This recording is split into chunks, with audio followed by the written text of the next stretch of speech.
for the first talk, we welcome KIMVI, who actually was a student here quite a few years ago, like 14 years ago, and did very well. I graduated in 2011. Really? Okay, so born in the UK, KIMVI's family came from Vietnam, and in 2021 she moved from Winchester to Suzhou in West China. In my pronunciation, where she currently lives and works, and she lectures in the Department of Architecture at Jiatong University in Suzhou. Yeah. Suzhou. Yes. KIMVI works across sculpture, installation, drawing, performance. Performance is her primary medium, really. And her work focuses on societal, environmental issues related to public spaces and sustainable art and design. Your work. Yeah. That's right. She's performed very widely internationally and done residencies internationally as well. So the format for the talk is as usual. We will have a lecture and then we'll have an informal discussion afterwards at which you'll be wanting to participate. And we will also try and post any references that may occur in the lecture. Well, we'll kind of work it out. And the reason I'm doing that is because this issue of phones and tablets and laptops being used is constantly comes up. So I don't want to ban them outright, although my instinct is to ban them. Because I know some of you use them for translation, and that's fine, but please try and do so discreetly. And scrolling social media threads is definitely not wrong. Can I say something? I know student translation is helpful, but they're not engaging with visuals. I don't mind if the students don't understand my English and put their hand up, then I can maybe rephrase it another way. Yeah, and it's not being tyrannical about this, but I ask you all to imagine what it's like, even a professional. It can be, what's it like standing in front giving a lecture to a bunch of students when you see somebody just kind of, it's not very pleasant. So please consider it at least. KIMVI. Hi, hello, thank you everybody for being here. Thank you Nick for the introduction and for the invitation. It's really nice to be back, and I was actually very honoured to be asked, and I asked Nick, what do you want from me? And also I guess how I've managed to navigate art really, and also tell a bit about my background, how I've done it, and maybe tell you some of my secrets maybe. That I don't really share with people and how I do things. And I just wanted to know how many people in this room do performance art? Can you put your hand up? Anyone performance art? Okay, so this, because I just wanted to know, so maybe that my work can engage with you, but also if you're not a performance artist, how yourself and how you are can help you develop your practice. Because as I say, I started as a fine art sculptor, and I was originally a textile artist. But after time, you're thinking actually, how am I going to sustain my practice? Because you're going to leave, because how many years do you have left before you leave? 2 years? Yeah? So I really enjoyed my time as a student. I was a bit obsessed, because I just thought, oh my god, this is the perfect time to just get much knowledge as I can. So I started with these images of my head, because I've got talking heads in my head. And I just want to go through maybe, I've got quite a lot of work, so I apologise. I'm just trying to do my best to kind of show you highlights and things that might help you with your own practice, or to change the way you think of yourself and perspective, especially when we graduate. It's a quite struggle because we feel like we haven't got this kind of safety net or protection. And you need to ask yourself a few questions, like I did, like, why do you want to carry on doing art? What is it? What? Because in a day we've been told that when we're doing art for lots of people, there's no money in it, there's no job in it, whatever, okay? We hear all the negatives. So what are the positives? So my thing was, I always wanted to travel. I know it's very basic, but I wanted my art to take me and to explore and to educate myself because I couldn't afford to carry on my education. So I had this kind of life frame. I want to do something after uni that is going to add to my practice knowledge. It could be a skill, it could be networking, it could be organisations, because all these things you need to start from zero. So I did lots of volunteering work, I did things for free, I helped other artists, and this is when you start to kind kind of build your kind of routine and your habits, and people support you. So this is very important. So maybe the work itself is actually trying to put yourself and imagine the life you want to create around it. Because at the time I was very poor, we all are doing art. So you start to think about limits and how you can work with these restrictions. So as Nick says, I really believe in the economy of making art. How can you make something really strong, really effective for very little? Okay, but it's also a practice, like learning a language. And also, working with economy is I like working with restrictions because it makes you more creative. Okay, when you haven't got something, you think, okay, what do I have left, which I love. And it's normally the things that you don't think is really positive, so I like working between gaps. I let everybody take whatever they want, I have to let those, because I like that challenge. And I also like performing, even though I'm a sculptor. It's something that found me by accident. It wasn't something that I was like, I want to be a performance artist, because I'm actually quite nervous, even doing this, I'm actually quite nervous, which is quite strange, but then I think a lot of things that you care for, you're always more nervous about. So this is beginning, this is my background, just to let you know. So I will go through and show you examples of my kind of methods and my ideas and how I fit. So I believed when I first started, I didn't want to be defined as a performance artist. I want to be an artist, a printmaker, installation, sculptor. So I did it all. A bit crazy, I know, but I somehow managed to link it all together. Because I wanted also the doors not to be closed. Because I felt like if somebody knew me as one particular artist, that's all I was good for. But if people knew me for my style and my language of work, I was able to put myself in painting exhibitions, sculpture, performance, all these things. So when you first start, I think to spread yourself out, maybe thinly, why not? And see where you fit. Because sometimes you're so used to working in a studio, you don't know where you fit yet, so you need to make mistakes to understand what you want. So I basically became a visual artist. So anything that I could see, I was that person. So over time, there's only now recent times that I've admitted I'm a performance artist, but it's taken quite a long journey. Okay, so these are pictures of me, taken at British School of Art, actually, on the back wall. And these are the hats that I bought when I went to Vietnam for the first time in 2015. So just two simple hats. But yet I'm also questioning my identity of who I am. So this is in 2015, my hair was very short. And this will come back again in my slides to show you how it continues. Okay. So my favorite mantra is zero. So for me, I believe zero is the most important energetic symbol for me. Because when you start from zero, you have nothing to lose but everything to gain. That's it, you have nothing to lose, you have no money, okay, nothing to lose, awesome, so what I have got left, or what me, okay? And also zero is not a circle because it's a symbol of fulfilling, emptying, and renewing. So this has been my symbol that has actually continued for 12 years. It's something I really believe in. I'm not a religious person or a spiritual person. My art is what takes me and kind of guides me to. Am I speaking too fast? Please put your hand up if you don't understand. So, my favourite thing. So this is my hand luggage, not mine particularly, but I found one online. And as I said, I wanted to travel. But I was thinking, well, okay, how can I travel? I have no money, but I have opportunity with a budget. So I always had these ideas of how can I make a whole installation or an exhibition from my hand luggage. So that was my challenge. And that includes all my clothes for the week, everything I needed, plus my art, all in there. So I just want to show you projects that I've done with this kind of intention. So everything I do, I can carry, I can put in my pocket, I can install it. It's cheap, I can buy it in the area, and also, there we go. Okay, so going back to the hats. So I also recommend that if you're not having a project or an assignment or a residency, is to do your own work anyway.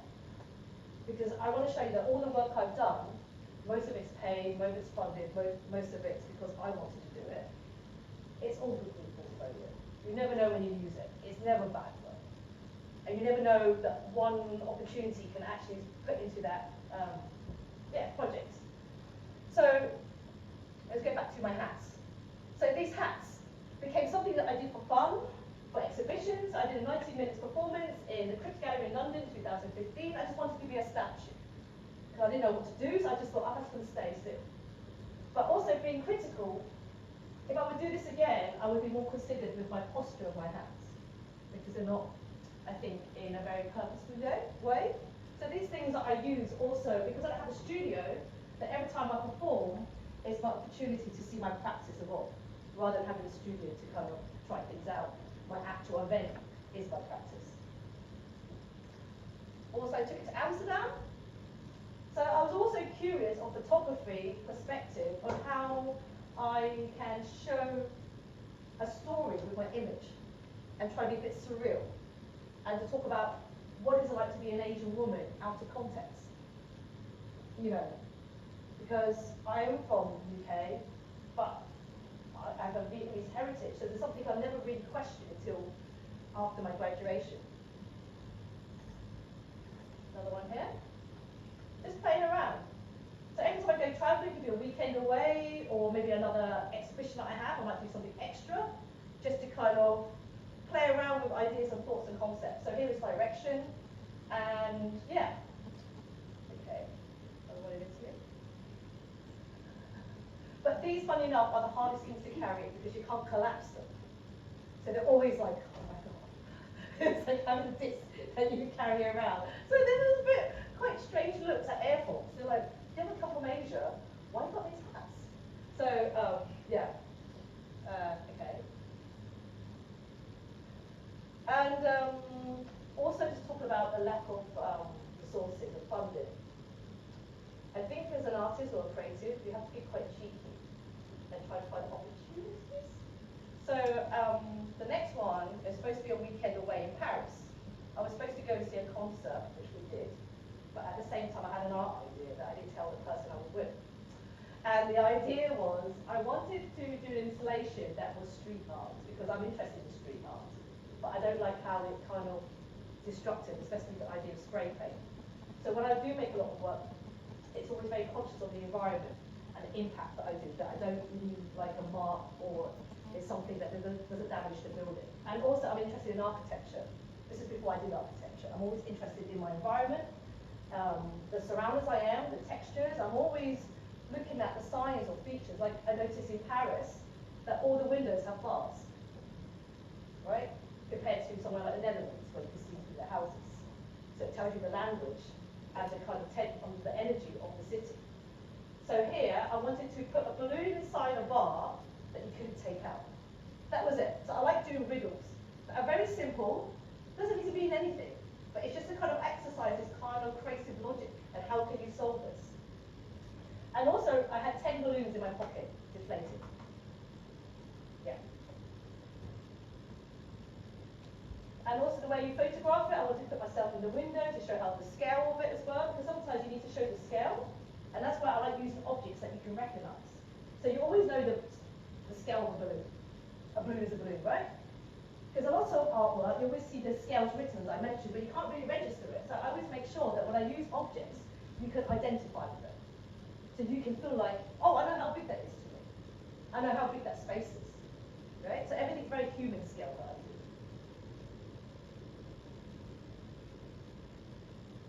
Any questions? Should I stop? Okay. So the next one I wanted to show you of my close-up, also my advice, also, just to,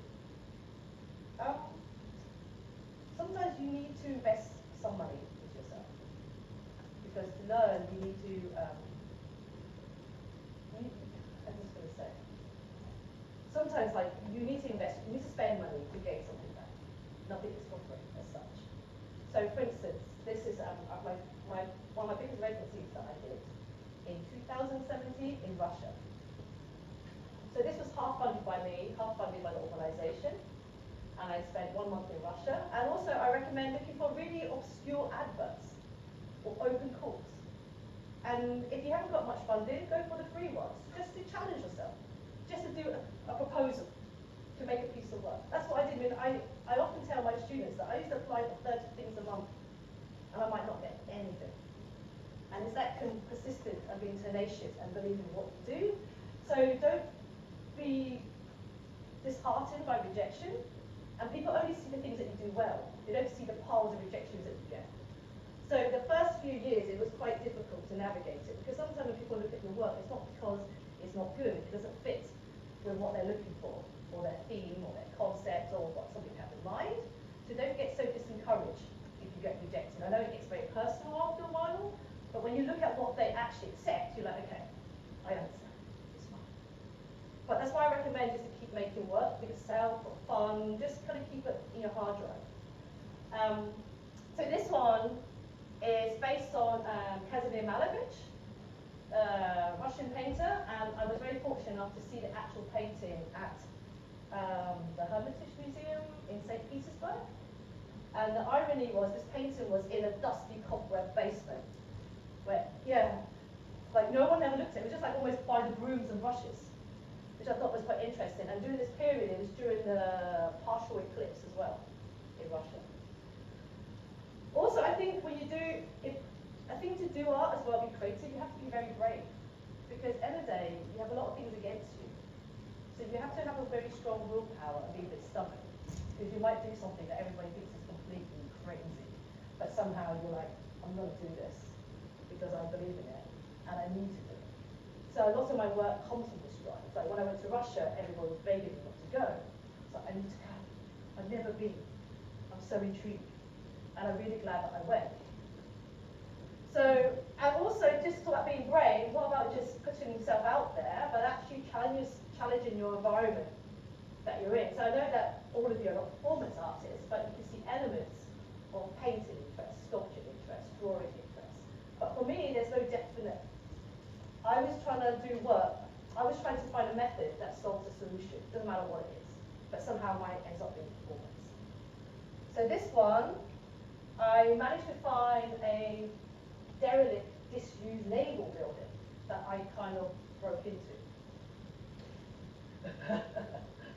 And then, this was a video, okay. And then what I did was I put a piece of white square on the ground,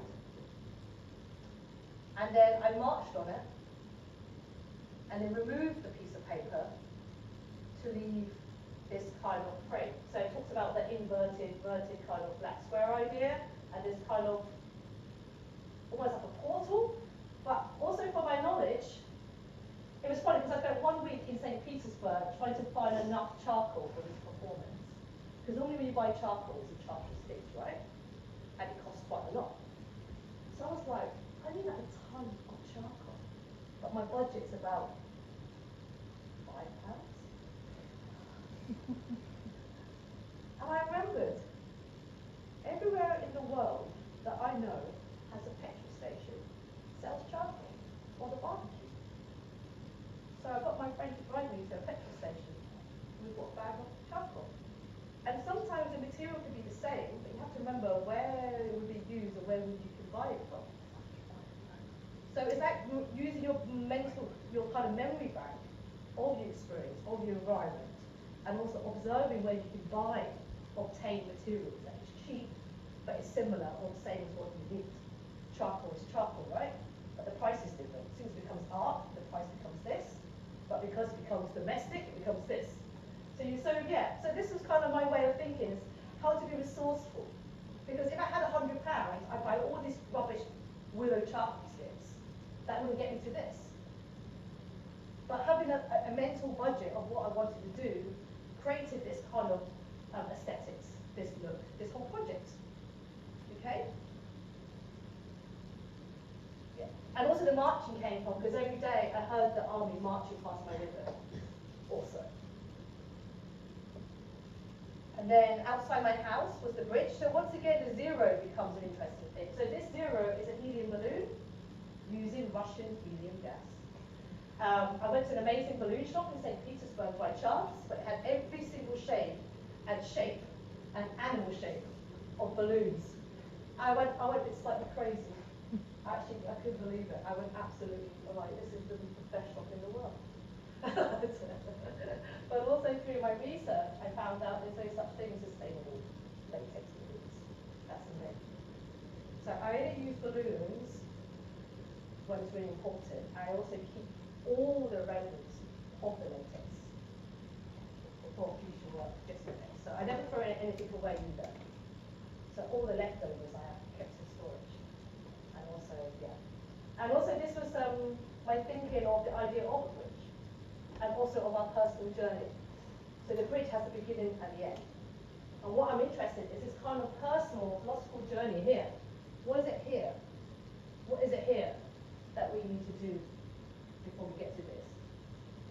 So this is all these little questions I'm always asking in all my projects and all my work, and somehow they come into each other, or they kind of manifest in some other way. And this is the house I was staying in. So I was interested again in the space in between. So I also used the building I was staying in as the art installation.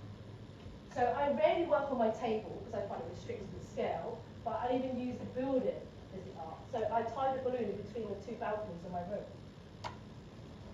So I'm always looking at an idea at this whole perspective. I never see it as this flat thing on my desk. I turn ideas upside down and around and try to find the best solution and the most kind of the essence of the idea. What is it I'm trying to say? So each of my photographs is almost like a sketchbook idea. Okay? Because they're not finalized, they're just trying to figure it out. And then this is also part of the Russian project. So I did about 4 or 5 projects in 1 month. And also, to let you know that when I came to Russia, I had, because in all my projects that I do, I mostly have nothing in my mind. I literally start with 0. So I let the place inform me what it needs to do. I let the culture, the history, the people, my interaction to feed into the project. So when I arrived here, I had no idea. And that's quite scary. Can you imagine going to a project and not knowing what you're doing, or have any idea, and you're given this space for 1 month? For me, I like that challenge, because I don't want to make something that I'm already making. I want to be surprised in what, I want to be surprised, because I feel like if you already know what you're going to make, you made it, it's in your mind, right? For me, I like the process. I like to understand what the outcome could be like, or might be like. So I'm more interested in that. So I'm just showing my balloon period. So see how balloons can be quite interesting, even though they're quite cheap. And also the way you use the colours. Also, I'm quite aesthetically driven, because I think aesthetics has a very clear and strong impact to deliver a message. So yeah, so here on the island of staying, we had loads of like these kind of remnants of the First and Second World War in Russia. And this is me inside a gun. And also, if you use balloons, because I'm only using balloons and my breath, also to let you know that they're never very, I rarely use additional materials to the work if it's not part of the language or the concept of the work. So, and also when I title my work, I always tell you what I've used and what's in it. And also you notice that on the guns there's all these bolts, right? Yeah? Okay? So the question I had that night was, how on earth can I fix the balloon into the gun? How is it going to work if I'm not going to use anything else apart from my breath and the balloons? And then I remembered seeing these bolts. And you know the balloon has a valve when you blow it through. Normally you tie it off, right? But you can also put the valve over the bolt to create the blockage. So what you have is a symmetrical. And also, this is one of my favourite pieces that I've done, because when you pop the balloon, it sounds like the gun is going off. And also it talks about, I'm interested in war and peace. So you will see the project I did on the poster, Talking Heads. So I'm always having my comment on peace and war, but I'm not trying to put blame on people, I'm just trying to make us think about it. So something you associate with fun and humour and celebrations, I'm using it in this kind of context, but also the colour takes a serious note. Okay? But so because I've used the bolts to put the lip over the balloon, it becomes very symmetrical, because it follows the design of the object. So this is me finding the best balloon shot in St. Petersburg. So without that shot, this would never have come. And the fact that I found the right shade to go with that is quite insane, right? And if I planned that,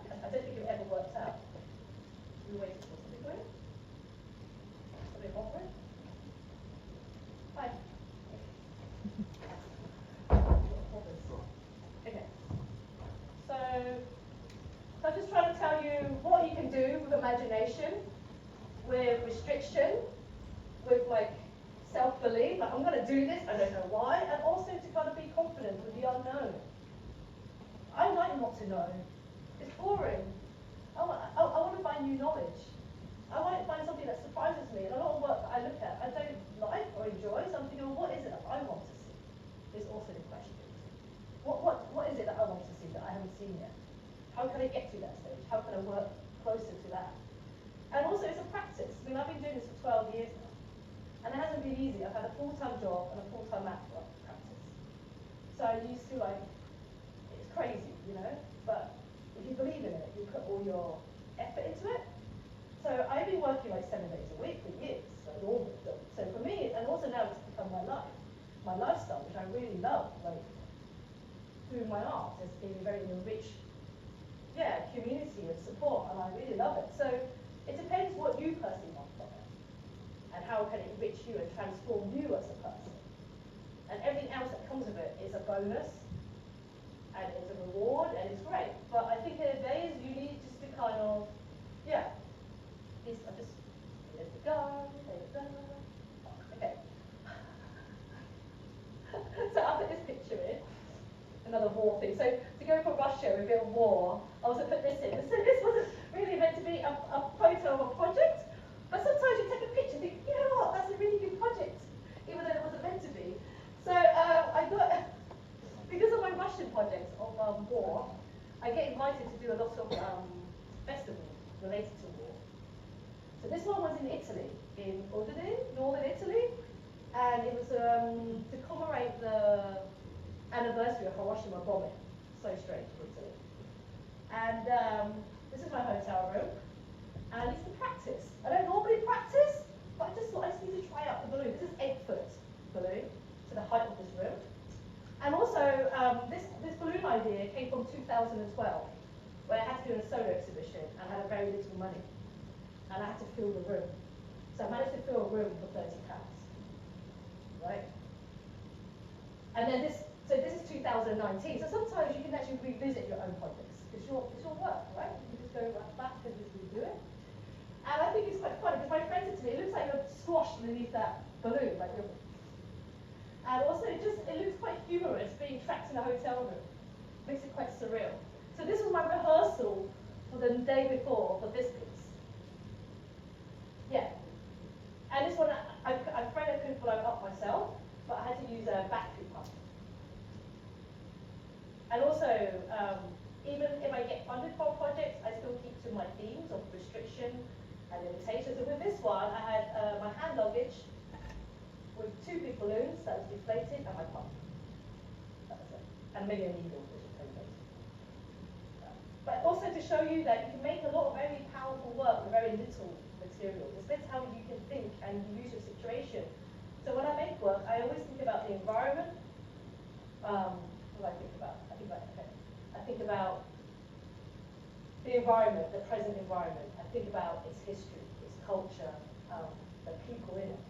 It's holistic. For me, is what I think. It's never about one thing. It's about several things, and then it becomes one fine point. So even though it looks very simple, you can also see in my work there's something else in there because of all this research and reflection. So this is in Italy, in the bunker.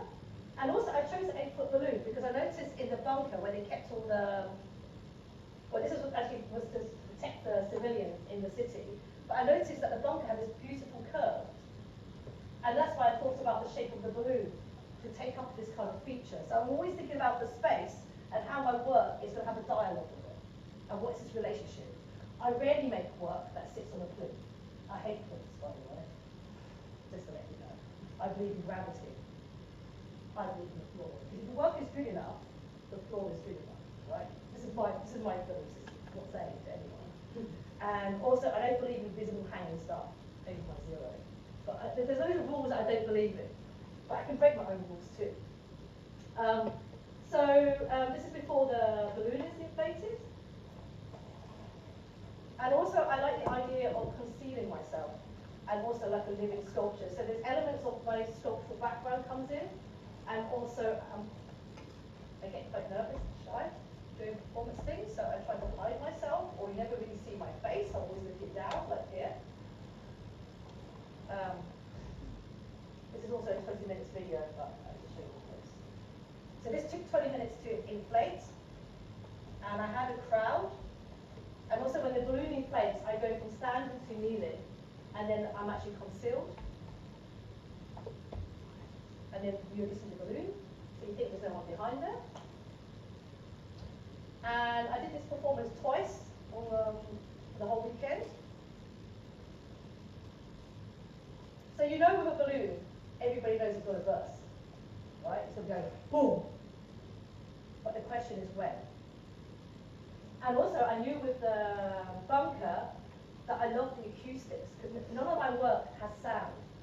But I'm always curious about the idea of sound. So I thought, okay, with this performance, I'm going to use the acoustics of the bunker. So when it explodes, it has this kind of resonance. And also to watch everybody scream and jump back was quite strange too. It's like, this is the most surreal thing, to see a whole group of people literally go, ah, just jump, and also, or the children having their fingers in their ears for 20 minutes, because they knew it was going to happen. So, yeah, so look how big it is, it's huge. And everybody's like, ah, they're terrified. But also to understand the purpose of the bunker, and also the sound. And that's the skip. Okay. Okay, so we go past that balloon period. I hope that was okay. But also to show like what you can do, you know. Maybe you this weekend have a challenge. What can we buy for £1 for a pound shop? Just have a challenge, just do those documentations and just do little things and just think about how you can play materials and put your artwork outside your desk. I mean, I'm constantly trying to find alternatives all the time. Okay. Next, also I have a great community in Spain that supports my work. So I have a gallery called the Wine Gallery in Madrid, and they're the only performance art gallery in Spain. And how I met them was quite interesting because I saw an advert online, and they were in London to do a performance in a 1 square metre space, which is similar to my black square piece. And I thought, okay, I've got the materials already for a performance. I just have to invest £30 on my train fare, and I really want to be friends with these guys. So it was my mission to make friends with the Spanish gallery, and I did. We got on really well, and they like my performance. So sometimes you might see an opportunity online that you see in London or Winchester, you think, I really want to be part of this. I want to spread my work further, and therefore another country. And what if I can become their friend? And also it cost me £25, £30. Okay, that's my budget. So from that encounter in 2014, I've been working in Spain probably about 2 or 3 times a year over the past 5 years because of that one opportunity in London. And also thinking I'm going to keep it to this very small budget and see what I can make out of this very small budget, this opportunity. And now we're very good friends. So they invited me to do workshops in the residency. So I normally teach dancers, ballerinas, architects, actors, my methods. So this one, it was really hot. It was about 40 degrees. And I had one parasol. One parasol. And also, once again, I want to become a Cuban sculptor, and also to conceal myself and talk about the relationship between myself and my environment. I don't do nudity, by the way, or fluids, or pain. So this is me on the roadside, Spain. But also, it looks very simple, but actually it isn't, because the parasol is very small. So I have to actually put myself in a very kind of unconventional posture to create this. Again, on a building site, there are many having lunches, by the way, and I just saw this opportunity. They were just carrying eating their sandwiches, thinking, what the hell is going on? So sometimes you have to take photos really quickly or ask politely because you feel like if you don't do it, the opportunity's gone. It's not my favourite. And also ground very hot. You would know that too, like it's burning. And also this kind of series of work became like almost a sketchbook idea for future work, which I will show you that involves the umbrellas. Okay. Any? Keep going. Okay. So yeah, so this project was like a 1-week residency. Okay. So this is a preparation for, without realising it, this was preparing for my project in Belgium. So this also was a very budget project. But I think I spent the whole weekend in Belgium getting £50. So I got the coach from London to Belgium, got the bus, had a packed lunch. I think I stayed at my friend's house, and that was it. For £50. I got my packed lunch from the UK to Belgium and came back home. And this wasn't a funded project at all. I just wanted to do something in Belgium because I always liked Belgium. And also like the Flemish artist, Marguerite. You know the one with the businessmen suits and the apples? Okay. So this is the original one. So this is 2 black umbrellas. And this performance was in a disused school in Ghent. And I had this idea in my head was to create a living sculpture again, but also that people could walk around me and not realising that I was human. And also to use humour, because I was told that my previous work, there was a slight hint of suffering. So I was like, okay, let's try not to make my work have suffering, let's try to have some humour. Just, you have to listen to feedback as well, you know. So this one was actually quite physically demanding, even though it looks quite simple. Because you don't realise that to hold each posture, you have to put your body in a really unnatural way. And also, every stage of my performance, I held that position for about 5 minutes. There's a lot of, yeah, I know. And also, so this is me being a sculptor, because I just thought, you know what, this is my kind of, still my love of sculptural things, but now I become that.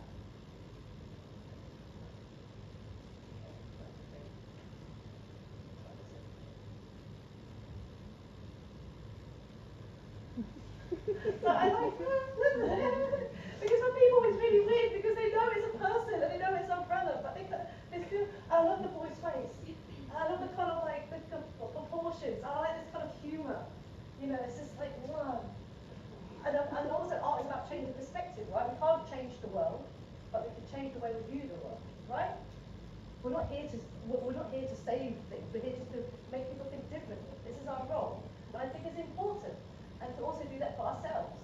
To surprise, because I'm also the last person to see my own work, by the way, because I'm performing it.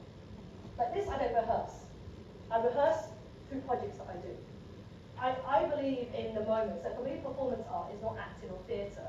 I don't rehearse things often. And it's about being present. So whatever I am feeling then, it is in the work. It comes out in the work. Whatever emotions I'm feeling, whatever anxiety comes, it comes into the work, like it or not. And this is why I like performance art. Because it's unpredictable. You can't plan it as such. And also the moment actually affects the way you behave. It's more behavioural art than performing for me. Which will go to something else. Another one? Oh yeah. And he's a very good artist too, Frans van Lent. If you're interested. He does actually art about nothing. He's based in the Netherlands. Frans van Lent. L-E-N-T. He does lots of really great online projects. He's a really, really nice person. And yeah. He does the invisible art exhibition as well.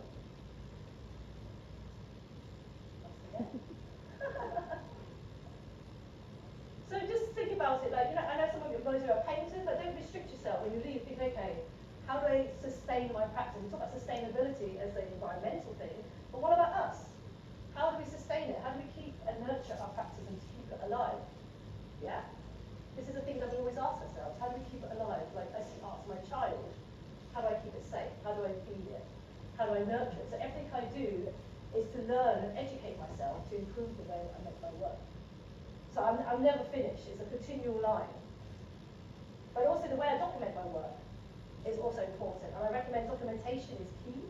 You which I see a lot of students and artists miss that. Because at the end of the day, they haven't seen your work, and only what you have left is your documentation. That's the residue. And that is what you have in the portfolio, what people are going to see of you, of your language. And also it keeps your, it shows your intent. Okay. All right. Okay, there, sign up. Final piece. Next. So has any of you done residencies before? No? Would you like to do residencies? Yes? Okay. So there are zillions of residencies out there. I recommend not to get the ones that you have to pay a lot of crazy money for. I also recommend to look at their website to see if they support the artists that they invite. Because the best ones will have a nice page and maybe an archive of the work, and also to see who funds them and organisations. I mean, you can do little residencies also, but it depends how long you're going for. So I think something that's like maybe 1 or 2 months, I'll try and find somebody that will, because otherwise if you make work there, you disappear. It's a waste of your time. You also need their support as well. And residencies are not for everyone, because it's quite scary working by yourself, or it's also a good place to have time for you to do your work, or also a nice place to generate new projects for your work. Okay, next residency. So this is in Morocco, nearer to Sahara, so I'm down south. So past Marrakesh, about 7 hours journey down south from Marrakesh. And I get invited to do projects because of my unknown practice. Because a lot of people know me, that they can put me anywhere in the world and I will thrive. So my friend was doing her master's at St. Martin's, and she wanted to know how would I survive in a desert. Never been there before, no knowledge, nothing. So here, I'm always documenting everything as well. So even if you don't do performance, it's always good to document things, just to remind you what you're looking at. So this is the dry clay from the riverbed, which I actually got some interest in when I brought back. These are my mud hands. Also, I always learn skills and techniques from other people, especially from villagers, local communities, and craftspeople. Because they have so much knowledge that they don't realise how valuable it is, because they just do it every day. So in the desert, they make their houses out of mud because it doesn't rain often. So I wanted to learn how to make this material and understand the process. And also to engage with the people, because I don't speak French or Moroccan, so my language is my art, right? So this is me working with Saeed. So I spent 2 lunch times making 230 mud bricks, which is quite intense, but I'm like in the heat. And also the desert becomes a giant kiln, so it cooks everything. Let me turn the bricks over. I'm also always wearing black, which is a very conscious effort, which I started doing in 2011. And I always wear black now, because you never know when you can respond to before. So, it becomes a bit of an occasional hazard for me. But I never really switch on. If I see a good opportunity, I will respond to it, take an image, and record it. Even if it's maybe going to catch the train. If there's opportunity there, I will try to grab it. And also the way you take a picture. So this is my friend on a big house taking a picture of his bird's eye view. So I'm always interested how, if you're not there to see it live, what is the viewer going to see it as a documentation? What is the perspective? So I'm constantly always questioning everything in my work. It's not just making work. I'm thinking about how you view it, where you're going to place it, what is its relationship. So all these things are continuing, always interconnected. Okay. And that's me, there's a map. And also I like the idea of the cross because it's the female symbol in the Berber language, especially for the women, because they make their rugs. And you see this shape everywhere in the architecture as diamonds, as crosses. And it's like also a symbol of fertility as well. And also I like the position of myself as an X, like a map. So here you have the cemetery, the old town, new town, and the mountains.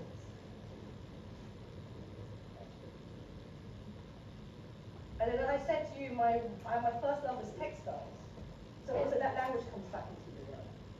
So here I noticed that all the mud houses had holes in the building fabric, textiles, right?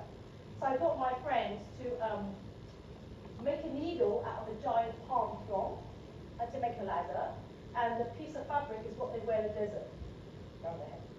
Strong. So we actually thread the building. So even if you love textile, you can use it as an installation.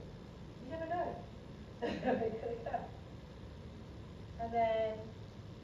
And also I put this drawing in because neither of us spoke the same language. But what I have to say is drawing is so powerful. Right? So like with this simple drawing, my sketch, I was able to direct those two gentlemen on which holes of the windows to use to thread the fabric. So the value of drawing is key as well. Okay? So never forget to use that in your work. Okay. Alright. Okay, China, present. Who's from China here? Oh no. Are you near Suzhou? Are you near Shanghai? Yeah. Are you? So where are you from? Literally Shanghai. Like Really? The eastern part of Shanghai. Oh my gosh, like half an hour on the bullet train. So do you know my university, XJTRU? I don't think I know the acronym. Okay. Yeah. Okay. It might be close enough. So a little background on China. So okay. So all this it was actually my some of that work was my portfolio tool. So I got offered an opportunity to be an artist in residence and teach architecture in university in China. And this is through the pandemic. So how the hell did we go through China during the pandemic when everybody else is like, what are you doing? But I managed to do it.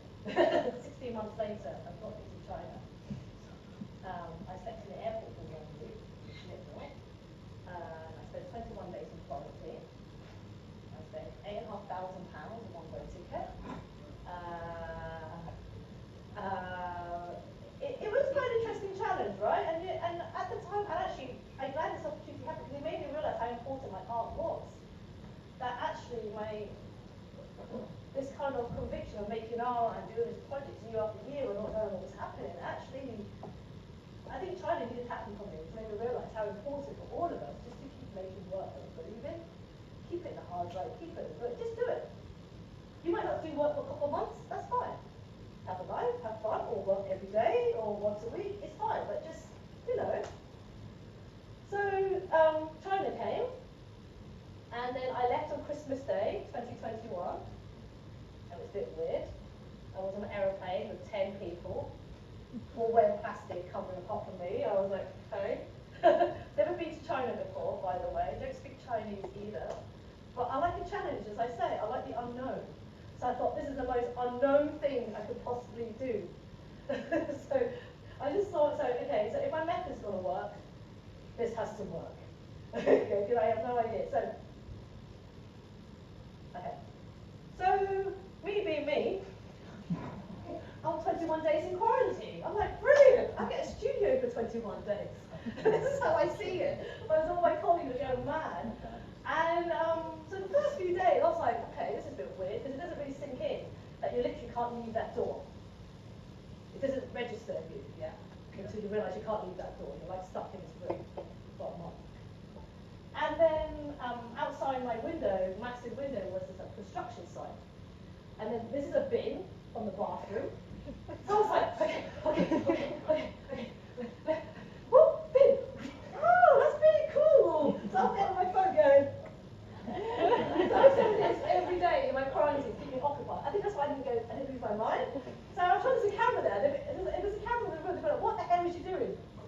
And also, how to make the bin fit on my head and not to be stuck. Right? And I'm glad it was rubber. So I'm like, oh, that looks like it. So I'm like, okay, which position? So I'm doing this for like one day, the bin. Right?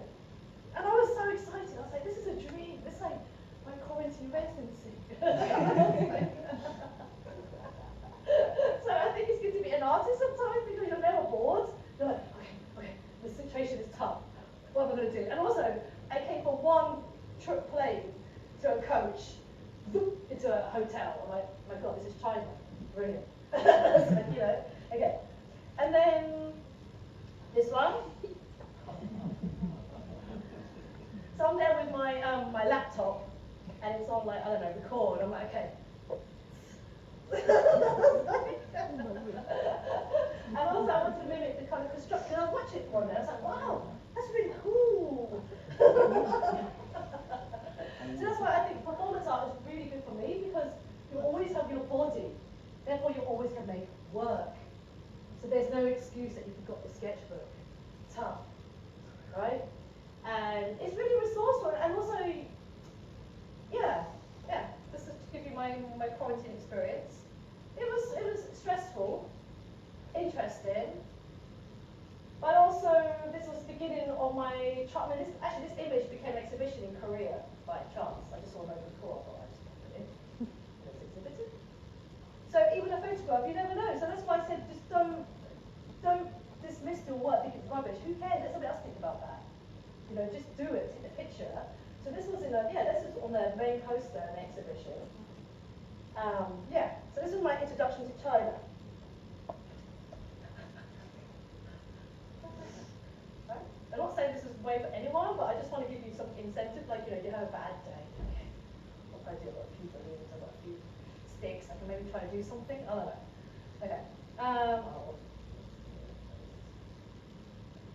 Okay.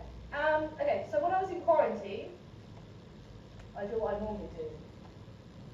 Apply for things. And I thought, okay, with all this time in the world, let's do some research on residencies that are in China. Because that was my dream, to do a residency. And also, I also knew that there wasn't many foreigners in China at this point. So I was very lucky to be probably the few foreigners in China. So sometimes you have to play the numbers game. And so I was doing research, and I found 2 good residencies in the whole of China. And one was called C Platform Organisation, which is based in Xiamen, and it's supported by the Netherlands. Also, this was a 2-month residency. And I was also teaching Eastern and Western philosophy when I first started, to architect students. So I was interested also in architecture, vernacular design, which is also design that is of the place, from the place, for the materials and the process. And also I was interested in Eastern perspective. So I don't know the Chinese students here, how they handled being in Winchester, but it was a new learning curve for me. Because what I was learning that in Chinese perspective in artwork, for instance, like the mountain and water paintings, that your perspective is never like this, is it? You're immersive, you move through the painting. When you look at the paintings of Chinese painters, especially landscapes, it's never a fixed focal point. You have to move your whole body around, and it's very cosmological compared to European traditional art, where everything's very much the centre, the focal. So this is what I was interested in as well, is how people read art in Asia. This is what I was thinking too. And also, I was also interested in the concept of topophilia. I don't know if you know this term. It's Greek for the love of a place. And also, I was also questioning, how is it that I can make home in anywhere I am in? What is it that I do that I can make home? So this was also my research question for these next residencies. So it was the Chinese perspective of looking at art. It was the idea of topophilia, the love of the place. It was also about nature and also about design and architecture. So I had all these kind of bullet points that I wanted to explore 2 months. And I had no pictures, but I should have showed you the pictures on the mountains. I don't know, it's in Jiangxi province? Yes, very far away. Yeah, very isolated. Not really that far away. Huh? No, I don't think it's that far away, but yeah. 14 hours door to door. Compared to being Taipei or China, not really. Yeah, I know. I was there for 2 months. The food was a bit tricky. And it was very rural. Like really rural, like village of 200 people. Yeah. Yeah, very small for China, right? Okay. Shall I know this? You recognize the boundary sticks? So once again, I came to residency with no materials, just my black clothes, and these kind of bullet points that I wanted to hit. And if you're Chinese, you might recognize that these bamboos, what you see in certain traditional places where they dry clothes or hang things on. So these are bamboo sticks with these which are quite cool. So, and what I also noticed that how people dry their clothes, and also the idea of a human scarecrow, right? So I had this kind of fun idea the first week I was there, just to play around with this. And also the hat is above there because my head is the clouds. And just to kind of be an icebreaker. So I wanted to do something, because otherwise I was getting really nervous. I was like, what the hell am I going to make? So I found a local villager who donated me these bamboo sticks. So this is like a first idea. I have no idea what I'm doing, but I called it like, it should be called a rural portrait. That's called a profile. Okay. So I'm going to show you a few images from this project, and to show you the process that I go through, some of it briefly, just to show you what ideas I similar to them or not. So I always work with local communities. This is Ai. Yeah. Auntie Lao, because in Chinese, anybody who's an elder who's a female is an Ai, is an auntie. So, and also the women are amazing, by the way, because she will wake up every day at 4 in the morning, feed the ducks, feed the animals, build a roof, do everything. And these people are so powerful, and we never acknowledge them for what they have, right? What we can learn from. And she's teaching me how to do tiling without using any glue or any nails for her picture. And also, this is the material that she donates all this stuff to me for my project. And I also told her that I was going to make her famous. She looked at me, I was like, Auntie, I'm going to make you famous. She said, what? You're crazy. And also, they thought I was going to be a white English woman, because they heard I was from the UK. So when I turned up, they were like, I sound like this, I look like this. They were confused for a while. It took them a while to register. Even now when I teach, I can tell the shock of the student's face when they look at me, because my voice is like this, and they're like, and I've got a British accent, not an American accent too, you know. So it's quite interesting actually, my interaction with people. So yeah, they were a bit in shock for a while, but they thought I was a bit crazy, but it's fine. So I said to Auntie, okay, do you want to be my collaborator? Do you want to be my partner? Do you want to work with me? She's like, as long as you pay me, okay. So everybody I work with, yeah, you know, Chinese way. I also believe in a circular economy. I also have these beliefs as well. So if I have money, I get funded for a project, I put the money back into the community that I work with. So everybody I work with gets a fair pay. And also, you have to remember that most people don't need art. They just need money to buy food and pay their rent. So if you think we're going into a community to save them, don't think like that. Because that actually breaks my heart and hurts. Because at the end of the day, most people don't need art. So, and they'll work better for you if you acknowledge that and you're fair and you pay them. Right? Because even a piece of art behind, they're like, well, we can't pay our rent for that. We'll put food on the table for a piece of art. We'd rather get, you know. So these are things that you have to be, I think when you get more nearer to later stage in your practice, you start to develop these kind of ethics in yourself, how you want to do things. So I never make art that makes somebody ill, or creates health benefits, or financial things, or pain, or excludes. So I have all these kind of lists that I don't do to protect also my audience and the people that I want to show my work to. So I told Auntie, you know what? I have this great idea. Since I'm teaching architecture, can you use my body like a house? She's like, if you pay me, all right. So these are tiles or I pictured, and I have to say the tiles are very heavy. But I love that Auntie is so professional. She's like, okay, she's doing it like she's doing a real house. Like her focus and her professionalism is amazing. For her, this is a real job. Forget art, I'm building a house, a small picture. Yeah. So I show this, so I always want to do my work also in process. I always make sure that I show it to other people for feedback. And lots of my friends are quite critical and quite mean, what I like. So I show this image to my Swiss friend, Marion. And she's like, yeah, this one is about you, Kim. It's not about the Auntie. And I was like, you know what, you're right. Because I'm the focus of the work, like a Western painting.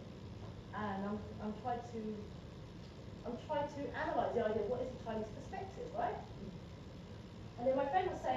thing, you're not really doing it in Auntie's environment, you're doing it in your environment. And it's about you being covered with titles. It's not really about her, she's just the adult. And I kept thinking about that for a few days, what my friend said, and I thought, you know what, she's right, because I'm trying to create this cultural bridge. I don't want to colonize this village. I just want to respond to it, work with it, be sensitive to it. So after a lot of thinking, oh, I got a picture. So it's a very nice image. It's a nice image, but for me it doesn't say a lot. It's nice, it's interesting. Some beautiful work there done by Auntie. But something was missing in this, as my friend said. It didn't really build this cultural bridge. It was more about me. So we redid it again outside Auntie's house, which is next to the residency. And it looks like a really, for me, it looks like a really nice painting. And also I presented, so this is a 20-minute performance film, which I did on my phone. And also, don't underestimate your phone.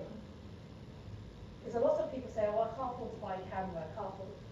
Forget it. Your phone is fine. Yeah. And I made this with my iPhone. And this weirdly made Auntie famous. So this is her tidying me up. And then I disappear. And the chickens are walking past also. So this became a really surprisingly well-received piece of work. And it's called Auntie's Tiles. And because I was teaching architecture, but I'm not an architect, I'm an artist. So this is part of my also academic research in my new job. So my art now becomes my output of my research. So that's why I produce a lot, because I have to in my environment. And because I'm not an architect, but I wanted to become part of the architecture department, I started to submit this video into every architectural festival that I could find that was based on film. And I got 6 from this. So this was actually shown in every cinema in New Zealand. Yeah. You look at me like, what the hell? Yeah. Seriously, in every national cinema in New Zealand, this was shown 2 years ago. It won a little award in Argentina, Canada, I think Sweden, China. As an artist, every time he goes like, Auntie, you're famous again. So now she walks around like in the village, my friends say, like, really proud of herself. So yeah, so never underestimate your camera and a tripod, and just having this vision. I just saw this, I just thought, like, this is her life. And when I showed this to an English audience online, I did a talk online, they were surprised that they never saw this version of China before. And I think that's what's special about art, is that we open other people's opinions on a certain place. Because people imagine China to be like Shanghai, or some other weird, crazy, but actually, most of the people in China live in villages like this, or have families related, and this is very normal. And this is why I love being in China, by the way. It's amazing to see the culture. I've never run out of ideas being there. So, you know,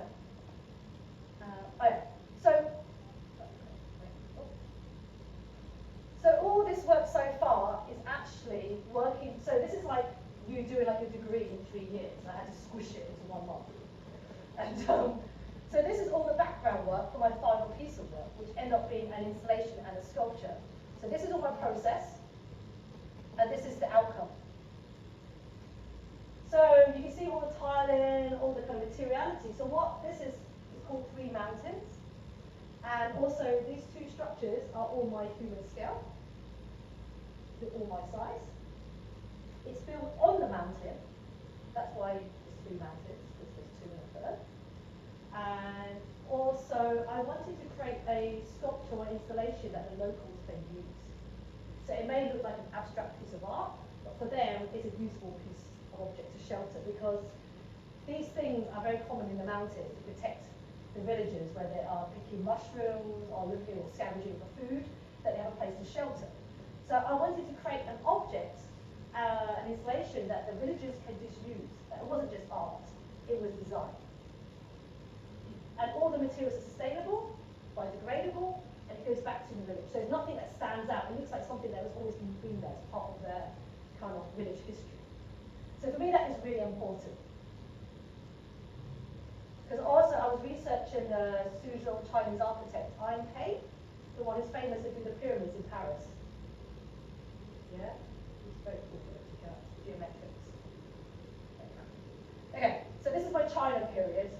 I have lots of work, but I just thought I'd show you pieces that might interest you. Do you have any questions now? You okay? Any questions? Can I take stop? Or just go back on? All right? Okay. Okay. Okay. So has anyone been to Suzhou? Been to Suzhou? Really? Okay. I know, but this isn't go anywhere. Okay, so this is the next performance that I did. And I did this one. 2022. So this is actually 40 minutes from where I live. So this is Gusu. This is the old part of Suzhou, which people imagine what China looks like. And it has all the traditional Chinese bridges and all the kind of temples. Here we've got the Shuangzi Towers, the pagodas. And here we have the two ginkgo trees. You know the ginkgo? It's like the living fossil of the tree, right? It's Asian heritage, and they live forever. And they're very good for medicine, health benefits. I think a lot of other things. I can't remember that from my research. It's been a long time. And so these two trees here are over 500 years old. So every year they have a festival to celebrate the ginkgo trees, right? And also, because I work in a university, I'm also part of 4 research labs. And one of them is history and heritage. So I get asked to do projects with the history and heritage group. So this one, they asked me to do a performance to kind of reflect on the ginkgo festival that was happening. And I was very honored to be asked, because to perform in a monastery is quite a big thing, even for the Chinese. And the fact that I got asked, I was really like, oh my God, this is so scary. And also not to offend anyone, or, you know, and my professor trusted that I could do this. I was like, cool. I was like, no pressure. So this is 3 weeks before I had to perform that I knew I had to do this. I was like, okay, cool. I was like, so. Also, research is key. It could be site analysis, artists, anything, environment, observation, critique, journals, everything. It's like, and keep it in a database, or keep it in a sketchbook, or put it on post-it notes. You will come back to it. Okay.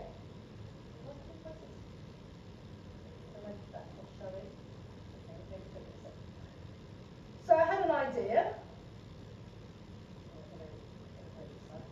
I had an idea. So there's the ginkgo leaf. You might have some. I think there's a couple of trees in Winchester.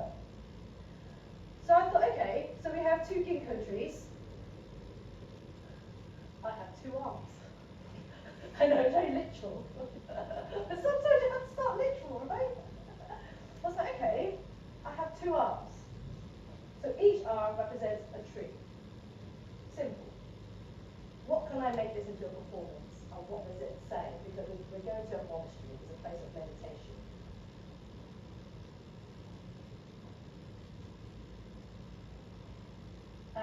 So, the basket you see I'm in is actually from my friend's village.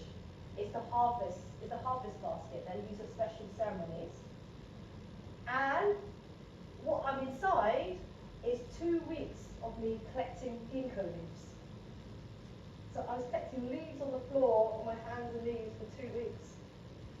Because I had to wait for them to turn yellow, because the winter was really mild.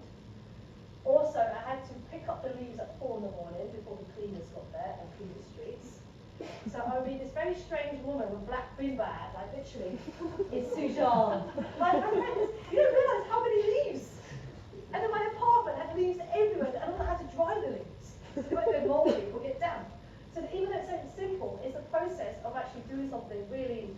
So I had to dry the leaves, I had to pick the leaves, I had to dry the leaves, I had to bag the leaves. Oh, the whole thing. You know, it's a lot of leaves. So I was there literally shaking trees as well. Or go on a tactic, go, stop, there's a tree that's still got yellow. Okay. students to go and help me pick more leaves. So we scoured the whole of Suzhou for leaves. So something maybe free might take up your time. Just saying. So time, money, you have to balance that, right? And also here, I'm using drone photography. I'm also very interested in this perspective again. And the very strange thing is in China, you can use drones quite freely, which I really love. As long as it's not under 200 grams in weight and not more than 20 meters in the sky, maybe 6. But anyway, just to let you know. And it's a cheap technology. And also you can just pause it, so when you do a performance, it can just hover above you. You don't really need anyone to control it, you can just set it. So, I'm just, just thinking. So, there's me before, the students putting the leaves on me. There's me. And what was funny is that people thought I was either dead or I wasn't real because I wasn't moving. So lots of my Chinese friends were telling me what the audience thought of the visitors. I thought it was quite interesting, and made me also think about how when you don't see your body, people presume you move. So do we need to be moved? Because people's imagination is much stronger, right? So, which I also thought that was a quite a good, interesting, yeah. So there's me, the context involved. So this performance was 1 hour long, and I held my arms up for 1 hour. And I have to say that I have strange powers, but I can do things that are completely ridiculous in everyday life, but I can do this for 1 hour, and it's fun.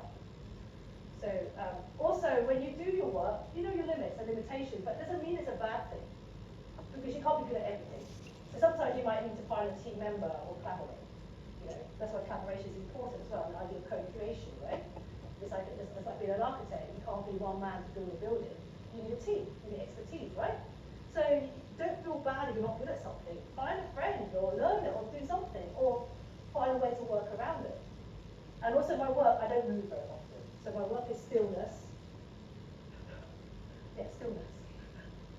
So when people say, when I tell people I perform, I think they think I'm an actor or I'm going to do some theatre and I get, no. So just showing perspective of the view of the day. So I'm in the basket, my arms in the air.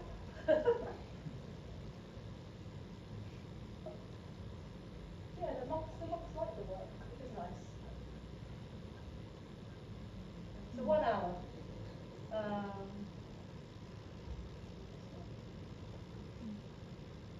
Okay, so just leaves. But also, even you laugh at the original idea of 2 arms as trees, but you have to start somewhere. And sometimes something very basic can explode to a really strong, powerful message. So don't try to sometimes overcomplicate things. Just think about it. Just start with an initial idea. Just start with an initial idea. But where did the idea come from? The 500-year trees. What is the context? It's a monastery. So monasteries do meditation. So you start to use all these kind of language and work into what you're trying to say, and it all becomes part of that. Okay, umbrella again. Because I get told that you're not supposed to repeat. I get told by some people that as an artist, you're not supposed to repeat your work twice. But I just think in a day, if you really like it, there's opportunity to make it better, why not just do it again? I'm sorry, but I understand with certain things, but I don't know. I'm always the question there. This one. So this was just, we're still in a pandemic here, 2022. And an umbrella piece again. And this is freezing cold. This is October. I'm frozen, and everybody's wearing thick puffer coats apart from me. So this one was a very impromptu request. I got asked 2 days before, do you want to do a performance? Yes. And then because I had my back catalogue for practice, I thought, wow, I want to do an umbrella piece again. But this time, because it's a famous building, this is the Suzhou Bay Cultural Theatre, designed by Christian Pompidou, the French architect. So also the work, yeah, so I'm always trying to have a relation between my environment and the material. Yeah, this was just a Codex performance. But I just wanted to respond to the architectural elements. And also maybe a comment And also just to say that I'm not very obviously political in my work, but I think that's on purpose too. Because as I think as an artist, you're kind of intentionally political anyway. Because I want people to make their own judgment and their experience, especially when I work on more peace. But I don't really want to have it. I don't want to be hating it. I just want to just suggest or put it forward. So also, let's go back. Also to let you know that this project that I did in the mountains is what got me to where I am now in China. The word of mouth. And the curator and director of this project really loved me and my work so much that when I came back to Suzhou, where I was from, they were waiting for me because I didn't know anyone there. And I was so shocked and surprised and really overwhelmed by the response of this work. They said that it was really amazing that an outsider could do a piece of work that responded to what they felt, you know, could speak Chinese. And the Chinese artist said it was really uncanny that I was able to illustrate or show the senses of what it's like in a very honest response. So I was like, wow, this is amazing. So all the things that I showed you just an hour ago was all towards this.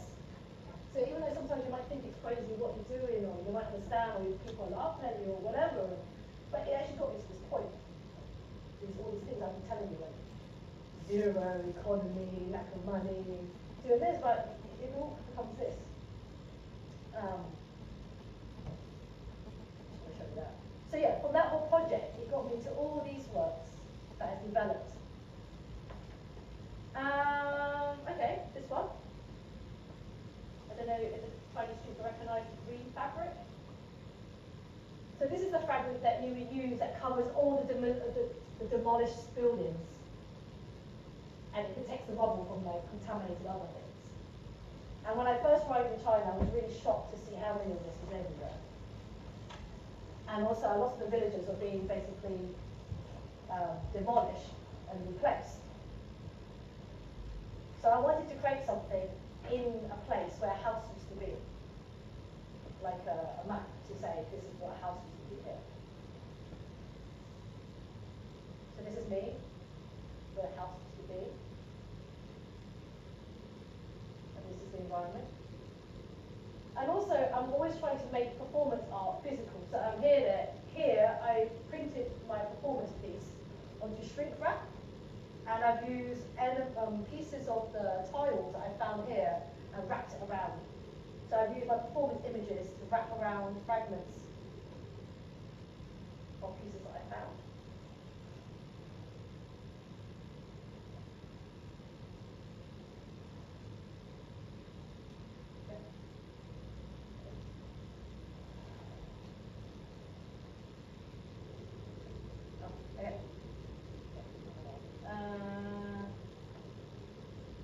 I think I put this residency in, but I wanted to show you some process. So I was invited as one of 4 artists to go to the Yellow Mountains, west of China, for 1 week. They've got a famous architectural residency there by Anna Heringer, the Bamboo Village. So this area here is famous for the celadon ceramic. This very pale blue, cracked glaze that you see in Chinese ceramic. So this is where this pottery is from, celadon. And also, funny enough, that the colours around the area is same as the glaze, this colour.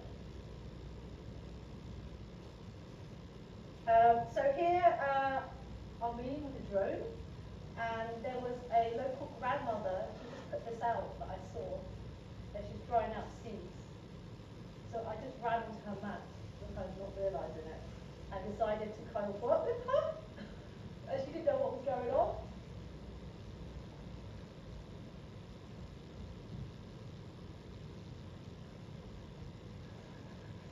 I'm rolling up, sorry, this is a video too. Yeah, I know. So I came to this residency to have fun. I didn't know what I was doing. I was with other Chinese artists. And we were here to learn from each other, but they wanted me to lead them. So this is what I was doing. So every time I saw opportunity in the village, I would try to make a response. So this is me and Chen Ping, the local artist, working on the bridge.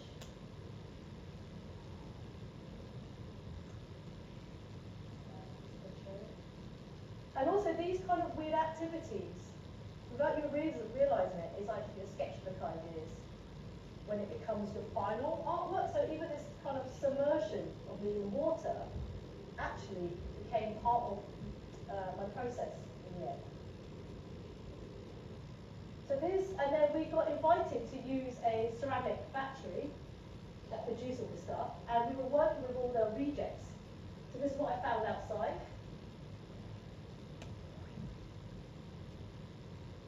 And also we were invited to make a piece of artwork with ceramics. But me, I was like, what do I make? I don't know what to make. I'm always about the process, right? So I thought, okay, so I went through all the kind of the bin or the rejects. So I found all the unfired broken pieces, and I put them together to make my own piece of art. And also I've got a background in ceramics too, so I knew that the glaze would stick the pieces together.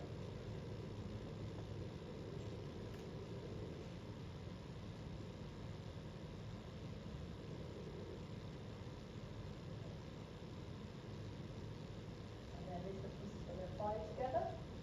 So I've been creating my own vases of my experience in the rejects. Just a quick. But the submersion of me being in the water was kind of like the submersion of the ceramic piece. And then when you look back through your work, you realise how similar language is.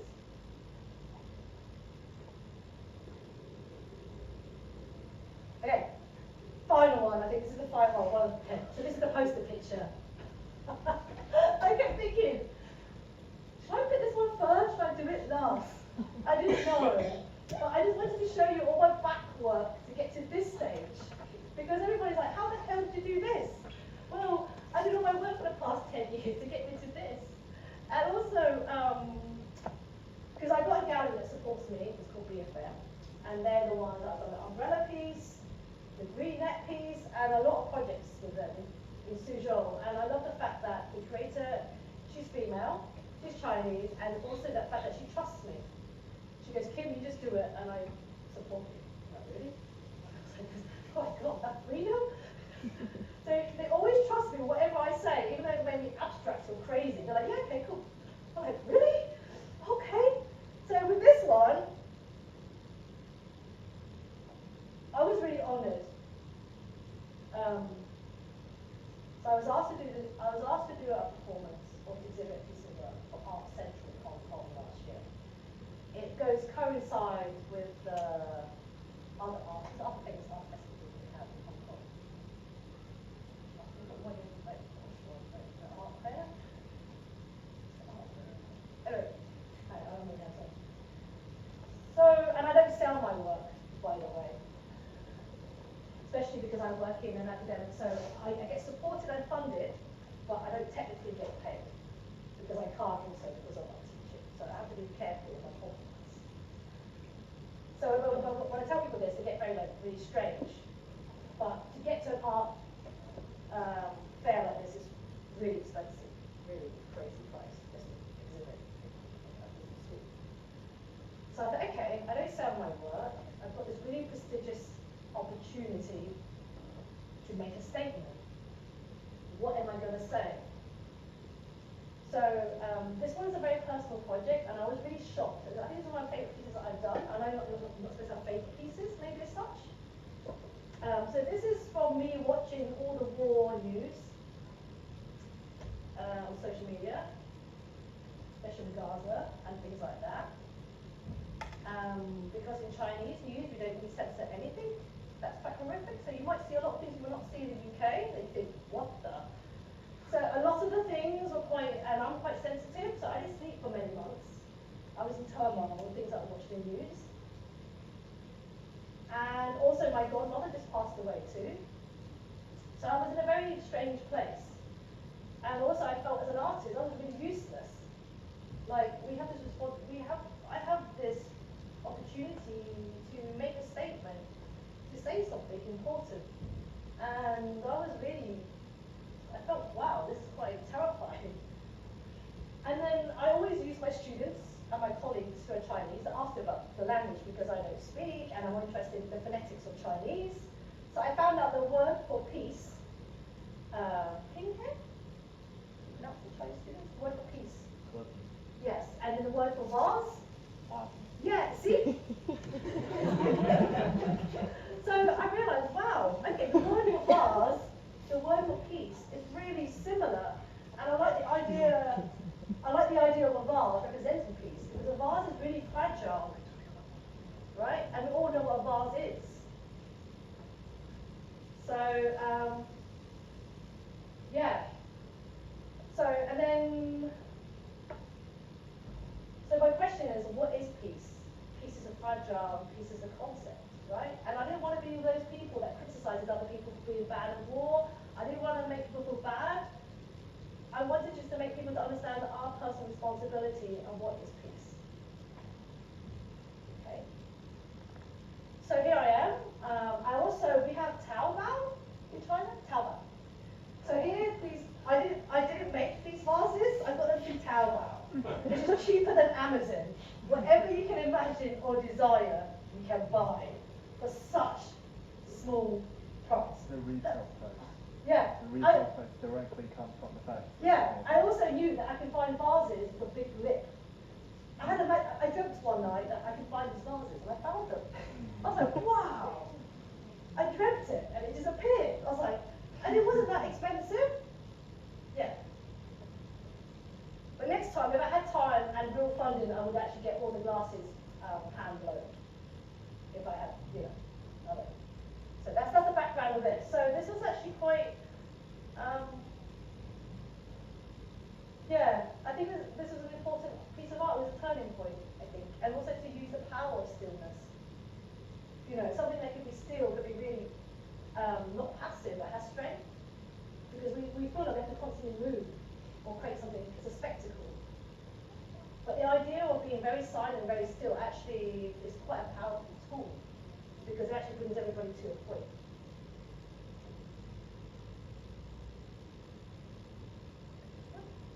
This performance lasted for 20 minutes. I did this 8 times in 3 days. I fell off twice, but I know how to pull too. Also, it's very strange to do because you can feel every vase all down your body. And you don't realize, oh my god, my whole body's like hypersensitive. So you have to kind of, when I was lying there, I was trying to alter parts of my body so that wouldn't, you wouldn't even notice I'm doing it. I know. And somebody said to me, well, how did you get onto the vases? Like this. So Alan, poor Alan, I'm like, Alan, okay, I've been really straight up a plank of wood. So, okay. And he was like, yee. So yeah, it was interesting. So yeah, so I had the curator and the gallery people literally lifted me and put me like a plank of wood. But it's also hard for my core muscles. You have to be really straight. So I was like, so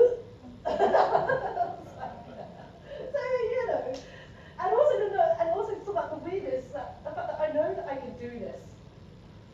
So I didn't rehearse this, by the way. I knew that I could do it. Isn't that weird as well? Right? So in fact, I know to hold my arms up for 1 hour. What, can't you do that? And I knew the fact that I could do this. I don't do yoga, I don't do Pilates. No. I just have determination. I think that's key. Right? And I know that, and I also was so personally invested in this that I believed in it so much. And I felt like this is a statement I had to make in Hong Kong, that it was worth showing. So I think this is the reason why you can feel this whole kind of importance and intention in one piece of work. Yeah. And then, yeah. And also, I really like magic. One of my favorite things, just to let you know. Can you tell? I like magic too. But magic's like art, isn't it? It's all about perception and illusions and stuff. Anyway. So yeah, I think people were quite shocked. I was quite shocked when I saw the images. As I said before, I'm always the last person to see my own work. Oh, okay. So we're almost finished. So this is the last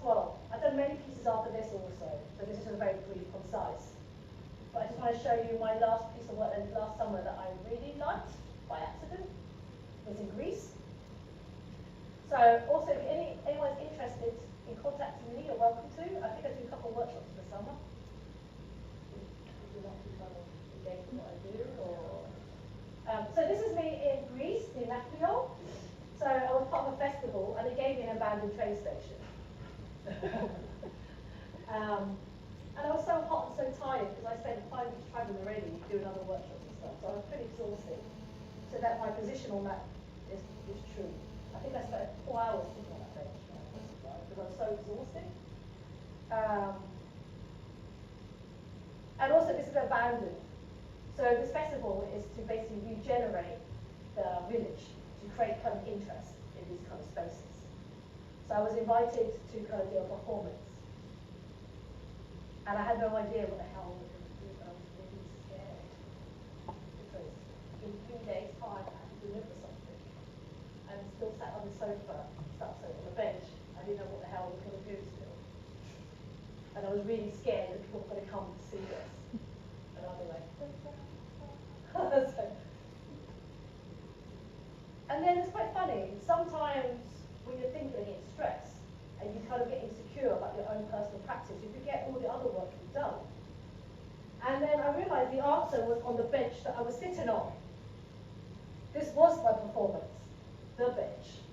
And also the stones on the train tracks was going to be the material. So this performance took 2 hours, and it's called The Weight of Waiting. And I wanted the performer, the audience members to help build an image of me being weighted by time and the material.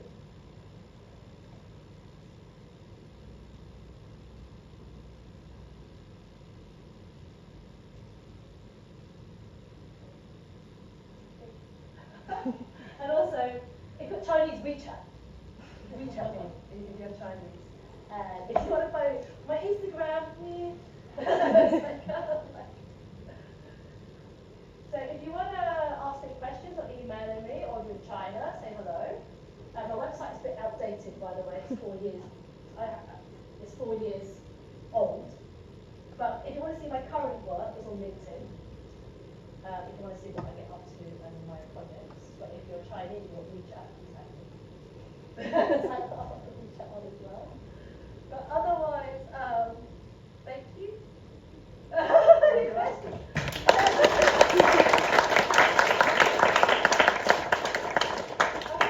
I'm sorry. Wow, that was epic. Was it? I know. I'm sorry, Nick. I'm not going to make a so I think what we'll do, because we still, I think we're still on the conversation, but if you need to go, if you want to go, just go now, please. And those of you who want to stay, and stay. If anybody wants to stay, and stay, and have a short conversation.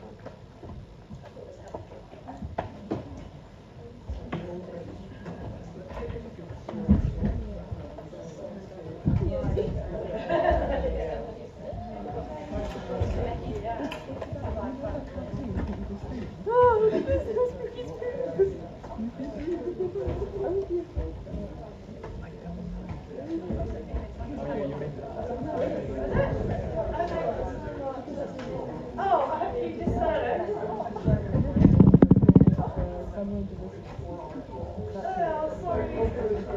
Sorry, but I apologize. Thank you so much for being on. No, you'd be like a chaperone. Yeah. Quickly. None? Ask a question? None. You're like, what the heck?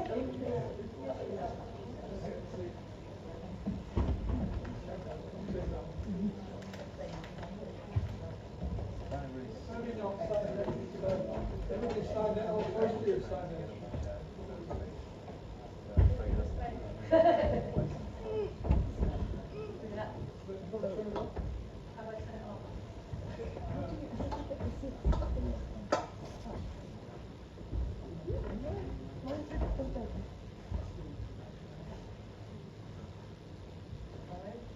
Oh, okay. Keep the lights low. Yeah. So, a bit epic. Yeah, I know. I apologise, I kept asking No, you, it's I'm right. trying to like try to help students as much as they can. So No, I sorry. was saying it reminds me a bit of the old days. Lectures, when I was at art college back in the day, lectures used to go on for hours. I know, but I didn't want to. That wasn't my intention. That wasn't my intention.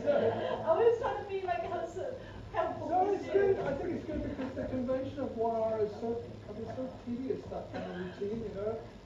It's good. You're actually the first person who broke that convention. Oh my God, no. Majorly. We have orange to go over an hour, but this is to be congratulated. All right, I'm a bit scared now. It's great. Why not? I mean, geez. Okay, I'll It's not like digging holes in the road or something. It's not like you're asking people to do something terrible. So many things. So many things. The stuff about paying attention to the everyday. I mean, there's a lot of identifying with a lot, that kind of methodology a lot. Paying attention, structured behaviour. It's quite different from perhaps the more conventional view of what performance is. I don't know what performance is. Well, in the sense you mentioned at one point of the expectation of giving a performance. Oh yeah, that's the thing which I get quite bored of. But no, actually, as I said, most people don't know what performance art is, so it's not anyone's fault really. It's just that they've never been exposed to it. So yeah, not to perform on that. Yeah, really the word's not very helpful. Well, what I found out recently, actually, lets you know, I'm also doing my masters at the moment. It's taken me, 12 years to go. I'm doing my masters. So I'm studying in the Netherlands at the moment, a hybrid course which I can do in China and in the Netherlands, is where I've been this past few weeks. But because my research is based on performance art, but in a Chinese context, and what I've discovered that the word performance art is very Western. It's behaviour Of course, art. it's part of modernism. So it's behaviour art, which I actually prefer that word, behaviour, is where you behave. Yeah. So sometimes you don't question where the method, the terminology is from, which perspective. So actually that was a game changer. So this few weeks, I'm going to start new experiments in the project. So I'm looking for new knowledge at the moment. And to do something that's different to what I've been doing for the past 12 years, because I have the system, what's next? So I'd rather make the best mistakes and try to discover something new that I never thought I could establish. So my master's is performing in public space.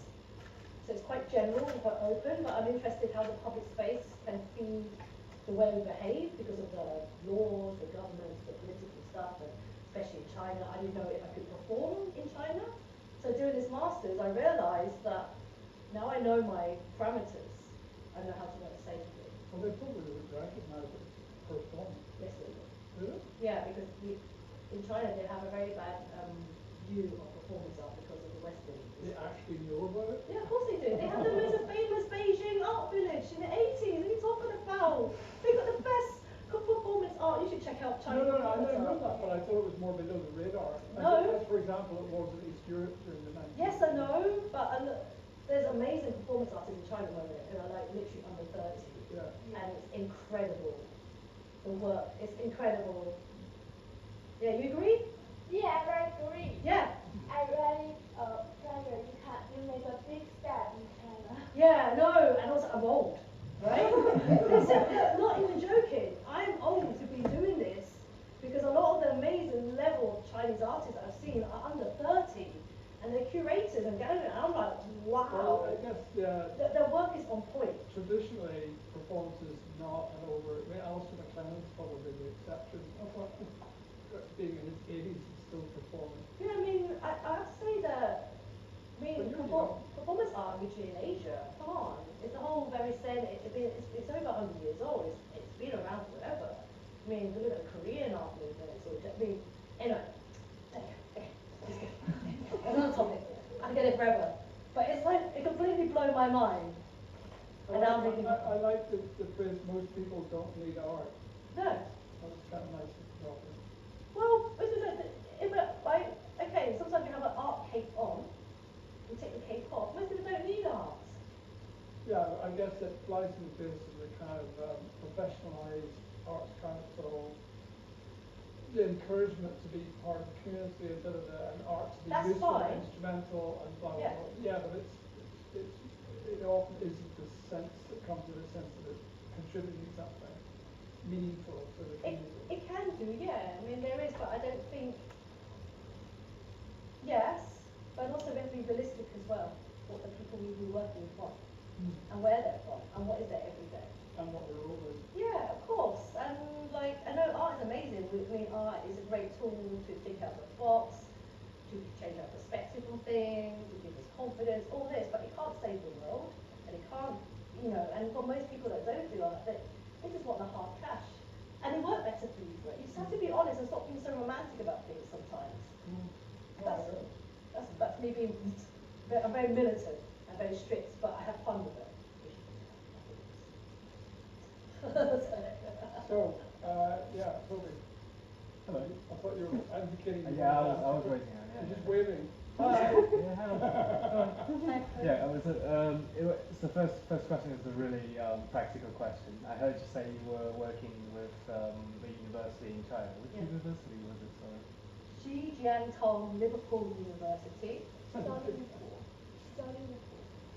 I know? have never heard of that before. I did. They have a little. Yeah. We have expanded to immersive technology. Oh yeah. Everybody Yeah. started to Oh, immerse you haven't seen design and architecture, and everybody's into immersiveness. Yeah, the thing is, especially young generation artists in China, I kind of, at least it's my personal experience, I kind of realize a lot of Chinese artists, no matter which age, they kind of prefer conceptual art or behavioral art when you talk about the performance art a lot, which is I found really interesting. Conceptual behavior. Conceptual or behavioral. Painting as well. Yeah, and it was quite interesting. I don't know why is this kind of phenomenon happen, and it's even more than a lot of people here, native American or native UK students, which prefer a lot more like traditional media. At least it's my experience with it. Well, for me, I don't know enough yet. I was hoping my Chinese friend will come from London, and he's an expert on why that question is. Yeah. And I don't want to say anything. I mean, if you exchange details and get my friend Rondo to actually reply to that, because his whole thesis is based on that. That's amazing. But yeah, so I think that with the Chinese like maybe conceptual or behaviors, because maybe in Chinese kind of ideologies, the idea that the mind and the body is one thing, they're not separate, that's one thing. And also conceptual, I think Chinese is very ambiguous with the language. It's very like, nothing is fixed. It's very poetic. The poetic language. Oh my God. Just tell me what you want. I don't want to hear a poet. Just tell me. Do you want it or not? Oh no, please don't go through that again. So yeah, so I think that we've got about conceptual because of poetics.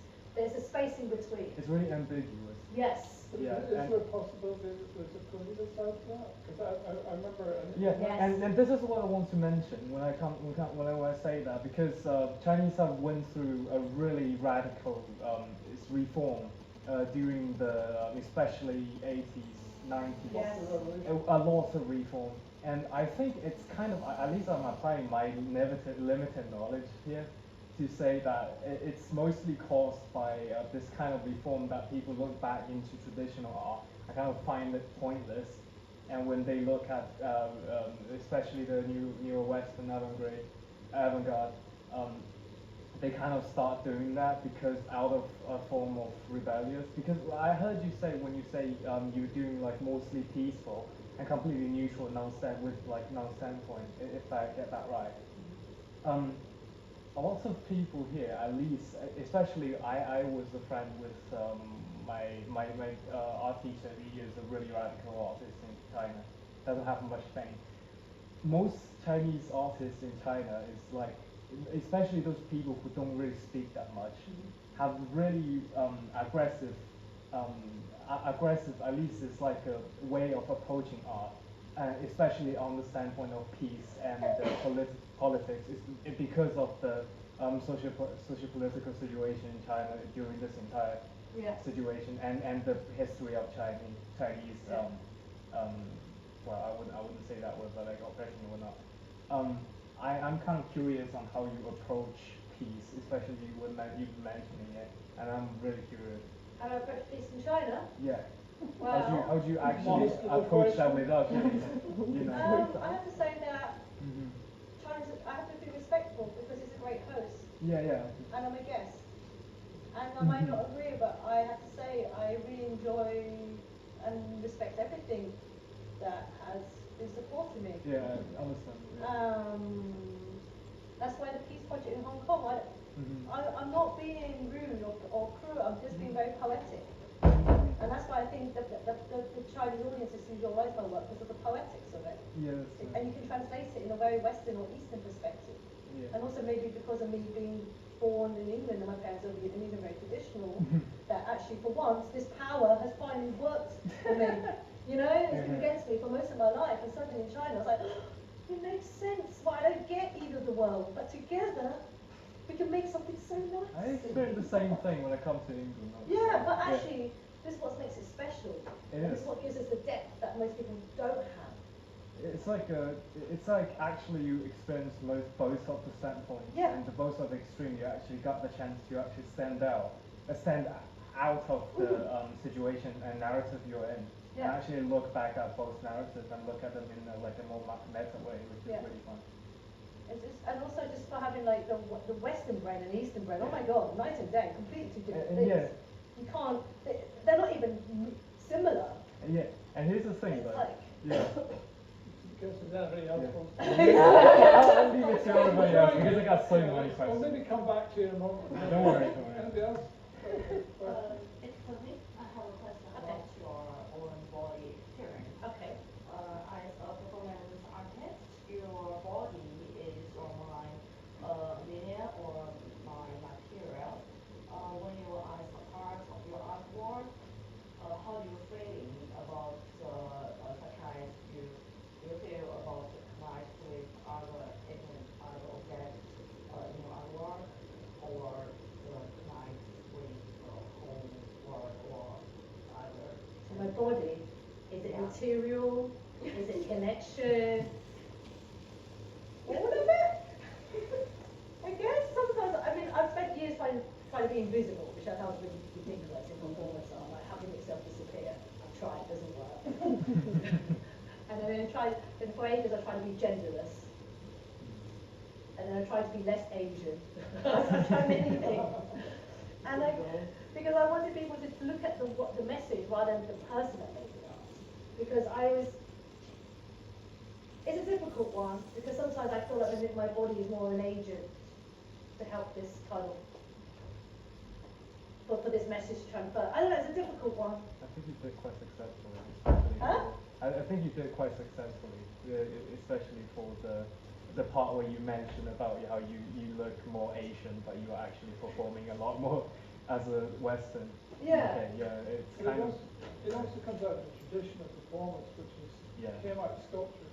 Yeah. The original performance art came out of sculpture, and it wasn't that artists wanted to be performers. No. They just said, I want to be part of it. Yeah. So it was very objective. Yeah. And a lot of the tradition, if it is a tradition, Yeah. is based on that objectivity. It's got much more diverse now, of course, but that's how a lot of us were working in that way since 70s. Yeah. I just have to be in my work or be part of the work, or is the work. So yeah, it's something. So, but I'm always continuing exploring that subject and that statement also. Yeah. It also reminded me, you said about being present. Yes. That's a big part of it. It's the experience of doing performance is quite a heightened state, right? Because you're being observed and you're very aware of time. So there's an experiential part of it about being present that's a kind of powerful part of it, right? Yeah, because the energy of the audience myself feeds into the work and it kind of bounces back. It's sometimes quite. It surprises me really how powerful one person can be to do something very simple. So that's why you should never discourage yourself, and I would recommend just to give things a try and as I say, it's a practice. So keep working at it. You're not going to be good, and I'm always still practicing because I'm still trying to get to that stage where I'm made a wonder. I'd be like, okay, that's good enough. And also I said is I want to make something that I want to do that I haven't seen yet. I think for me that's always the biggest challenge. And it took me a while. I mean, I'm doing my masters after 12 years later, but suddenly I was like, okay, I'm ready. So it's also your journey too. And I'm glad that I kept making my art while waiting to be ready for my master's. So I might do a PhD after this if I enjoy it. I'm not too sure, but Careful. I like, practice-based research now. Yeah. So, Do you do this in China?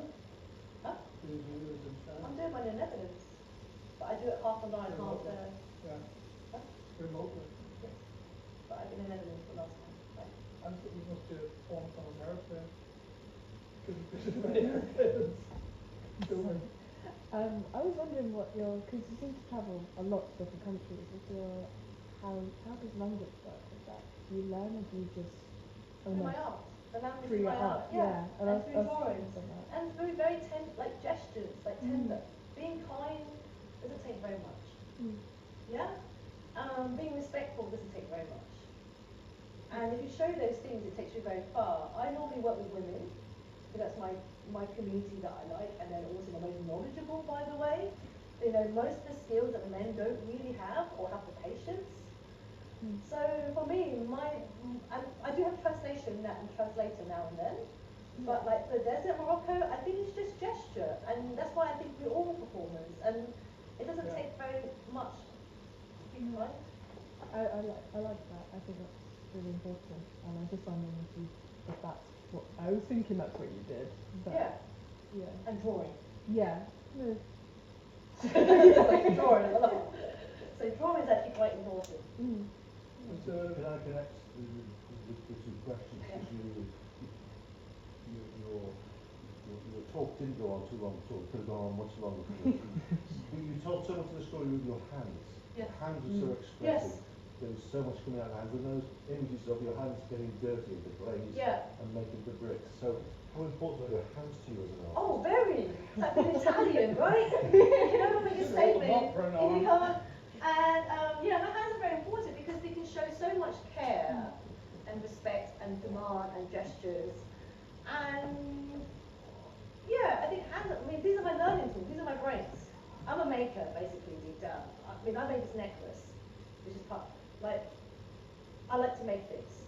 I like to touch material. That's why you see all my work is very materiality. So even though I say I'm a performance artist, I'm still a sculptor performing. And I like to know, and like I always say to my students, you're not listening. The material tells you what it needs to work or behave. You can work with it or against it, but you need to listen to it. truth to material. Yeah. We know that one, don't we? Yeah, but the students understand because they get more stressed. I'm like, yeah, but you're not listening to what the quality of that material wants you to do. And then you put it in its cultural context, and then its environmental context, it becomes something else again. Right? So it's like a ripple. I've had studios before, but I just sat looking at the wall and thinking, I'm not learning by staring at the wall, I'm going. So I've tried studio spaces many times, and I realised I'm better outside, no matter what the terrain is. So, for me, the inspiration is my everyday environment. Even though I'm quite a noisy person, I'm also listening and looking at everything. So, I listen through my own noise, I know. And it's that. Say hi, Nick. I just remember there's an American writer, and I can't particularly remember, I'll post it though, I can't remember his name. He's a kind of a global authority of performance, like not performance art, performance as a human phenomena all across the world. And something fascinating in this book, which is I can't think of a history of performance or something like that, there's the middle 2 pages, this 2-page spread, there's a diagram of world performance in bands, so religious ritual, medical ritual, law ritual. Every human activity, sport, marriage, birthday, every human activity is a performance. Yes. And the fascinating thing was that art was just one little strip, and performance art was this tiny little narrow band in the middle of that. And that for me was like, wow, that's exactly it. It's not about being something separate and special, but it's quality. Well, Nick, I have to say, I never really studied performance art very hard. I normally get my inspiration from sculptors or installation artists or designers or anything apart from arts and science. Yeah. So I mean, I always say that when you look at art, that's just the final outcome. I want to see the journey. I'm interested in the form of that sculpture. So I've only started looking at performance art because of my master's, which I'm glad of. But so I just say, don't stick to your field, look at everything. I mean, I love design, that's my first love, to be honest. That surprised me. Why? Well, in a way, yeah, but I guess because, Affordances, my favourite design topic. At the same time, Kimmy, looking at the photographs that you've shown us, love to have seen some of the videos, but of course that would have made it a lot longer. I'm sorry. Because they are really, really cool. But especially the one where the auntie is putting the Oh, yeah, yeah. things in the ducts and things for chickens. But I was going to say that, you know, I think that they're really beautiful. The images are really beautiful.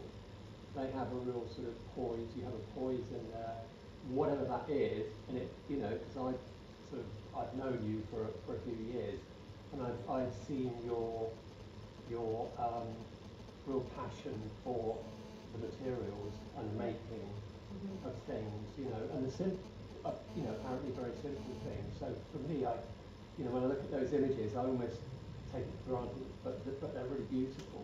You know, the image of you in that basket, you know, looking from above, that's pretty amazing. They're all amazing. Simple lack of sleep. And people go for a walk, I lie on my sofa. My best ideas come from horizontal thinking. And actually that is my master's research too. Well, we do have sofas in the studio. Yes. But Sorry. actually, the research do say that actually having lying down on your back looking at the ceiling is the same kind of hormonal chemical when you go for a long walk. I'm not sure it's true to hear that. Honestly, No, I like that. you should see my office. It's a duvet up to here, and I like my laptop. And this is where all my That's a ideas. performance in itself. That's where my ideas come from. That anyway. That's it. Horizontal thinking. But that's you safe in the studio. So. Anything else? Oh. Very glad to hear your sharing, and I really like your passion of life. I have two questions, and maybe they mix together. The auntie, your partner in Jiangxi province, maybe she didn't know what is performance art. No. We study in WSA, so we know performance art, but we didn't. Maybe still, and some people think performance art is point out problem. However, some people think it's just marketing. So, who is the audience of performance art, and what is performance? Oh my gosh. Answer that. So what is, okay, Auntie. You answered that. Yeah, I did answer that, because Auntie didn't know what performance art, she didn't care, I paid her, she was happy. And then performance art audience, I think half the time, they have no idea what they're looking at, but they enjoy it, or not, I don't care.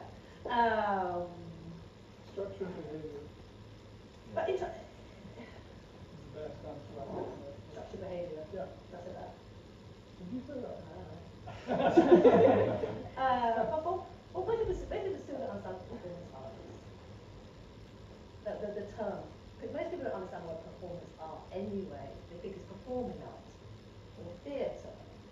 And for them it's a bit too avant-garde or abstract for them to even comprehend. It's an old discipline. It's been around forever. We're also obsessed with naming and labeling and defining, and it's really, you know, it's really not an issue. Is it interesting or not? If it's not interesting, don't bother. But You know, but the trouble is if you start trying to kind of file everything under understood definition, it just doesn't really work with it. well, But behavioural art is more helpful Yeah. in this context. behavioural art. Yeah, behavioural art. So I think for me, being in China, and I love living there, and it suits the way I think and my practice. I feel like for the first time in my life, I can say I'm a behavioural artist. Because I felt like I was really performance artist. I did not feel comfortable with that for a long time. And it's only recently that I feel more satisfied with calling myself behavioural. And I feel like it's more closer to what I'm trying to do. And rather than word performing, because I'm not doing this thing, I'm not making this song and dance, I'm just trying to reflect my response. I embody it, so just more behaviour, yeah. So, and also I've learned more reading about Chinese performance art, to be honest, because Chinese performance art was all under